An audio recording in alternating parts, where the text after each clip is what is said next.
Would my mom still be alive if it weren't for you? Open your eyes and look at what you've done! You have to take the safety off.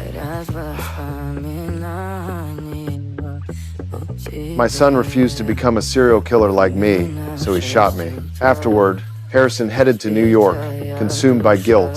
What he didn't know was that I ultimately survived. In New York, Harrison got a job as a bellhop at a hotel, hoping to start fresh.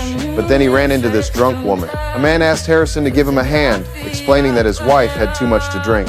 And the wife had a little too many margaritas. Happens every time we're in the city. Hit the elevator for me. Harrison knew the woman's name was Shauna, and she definitely wasn't the man's wife. But as a hotel employee, he knew better than to stick his nose where it didn't belong, especially after the guy slipped him a $100 tip. After escorting them to the room, Harrison turned to leave. But the woman's screams from inside the room made it impossible for him to just look the other way. He burst back in to stop the man, and a fight broke out. In a moment of impulse, my son beat him to death with a toilet tank lid. As the porcelain shattered, Harrison finally snapped back to his senses.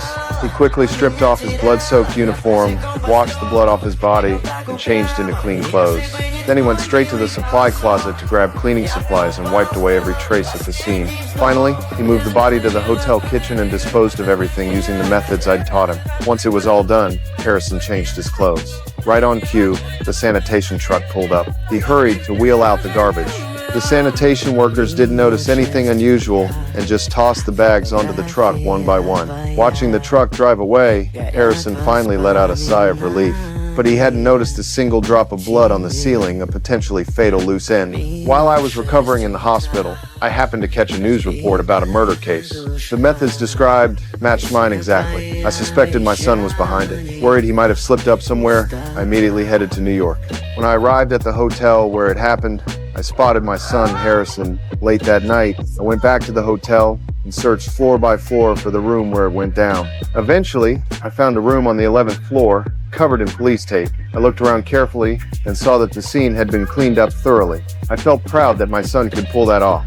To make sure the police wouldn't find any evidence against him, I kept checking every corner. When I got to the hotel kitchen, I spotted that single drop of blood on the ceiling. I grabbed a paper towel, wet it, and used a scraper to remove the stain, clearing away the last trace for my son.